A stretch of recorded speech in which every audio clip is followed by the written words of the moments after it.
आज मुंबईतल्या बीकेसी मध्ये शिवसेनेचा मेळावा आयोजित करण्यात आलेला आहे। आगामी निवडणुकीच्या दृष्टीने या मेळाव्याला महत्त्व प्राप्त झाले।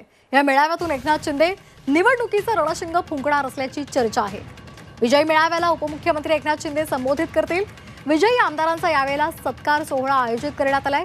या विजयी मेळाव्याच्या तयारीचा आढावा घेतलाय आमचे प्रतिनिधी सीमा आढे यांनी। पाहूयात। बीकेसी येथे शिवसेना शिंदे गटाचा मेळावा आज पार पडणार आहे। त्या ठिकाणी जय्यत अशी तयारी जी आहे ती करण्यात आल्याचं आपल्याला बघायला मिळत आहे। संपूर्ण या परिसरामध्ये बॅनरबाजी करण्यात आलेली आहे। तसंच या मैदानामध्ये आपण बघू शकतो बाळासाहेब ठाकरे, आनंद दिघे, उपमुख्यमंत्री एकनाथ शिंदे यांचे आपल्याला मोठे मोठे फ्लेक्स बघायला मिळत आहे, कटआउट्स बघायला मिळत आहे। पक्षाचे झेंडे या संपूर्ण मैदानामध्ये लावल्याचं आपल्याला बघायला मिळत आहे। खरं तर आज जयंतीनिमित्त दोन्ही पक्ष पुन्हा एकदा आमने सामने येणार आहे।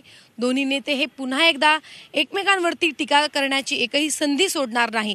खरं तर जेव्हापासून शिवसेनेमध्ये फूट पडलेली आहे तेव्हापासून बाळासाहेब ठाकरे यांचे विचार नक्की कोण पुढे घेऊन जात आहे या संदर्भातली लढाई आपण बघत आहोत आणि याच अनुषंगाने आज सुद्धा शिवसैनिकांना मार्गदर्शन केलं जाईल। त्यामुळे नक्की आज मैदान कोण मारणार आणि महापालिकेचं रणशिंग फुंकण्यासाठी भाषण नक्की कोण जोरदार करणार हे पाहणं महत्त्वाचं असणार आहे।